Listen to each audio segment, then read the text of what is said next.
Southwest. Now it's time to say goodbye to something we've come accustomed to for the last 9 years.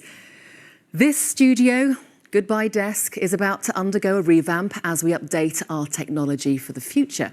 So as tonight is the final programme from here, we thought we'd take a look back through the archives at how Spotlight has changed through the years. The 60s were just starting to swing when the BBC began broadcasting a TV news programme dedicated to covering the Southwest from this Victorian villa in Plymouth. There have been decades of innovation here, but we've always been happy to show you behind the scenes. It's going to be pretty difficult to show the studio side of the programme production. Well, we could show how the cameras get their shots, how the studio's set out, and also have a look at the control room. Then you go from the titles direct to the newsreader. I see. Black and white gave way to the colourful 70s and 80s. Good evening. In Spotlight tonight...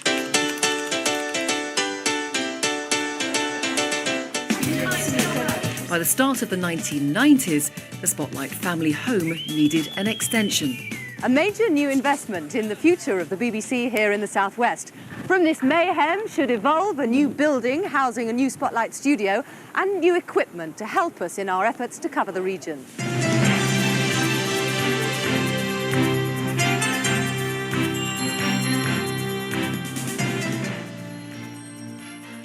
And this was the result of all that work. Not too sure about the whole colour scheme there, but Spotlight was continuing to evolve. TV is an industry driven by changes in technology and taste.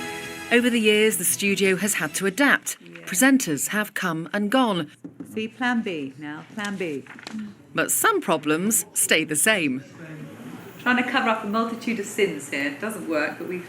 Justin is doing it as well. You see. I'm getting very shiny.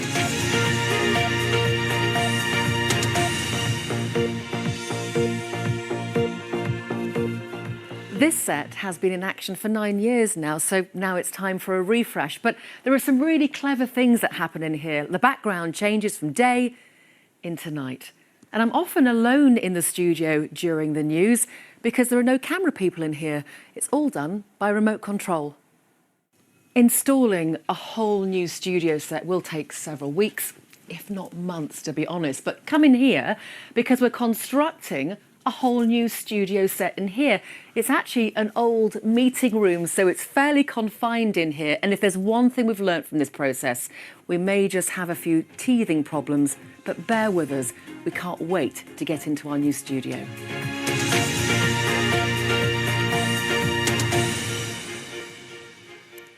Especially given they've taken 2/3 of my sofa, David. I feel a little bit lonely over here. I think the removal men are about to come in and take me off. Oh, great shot, yeah.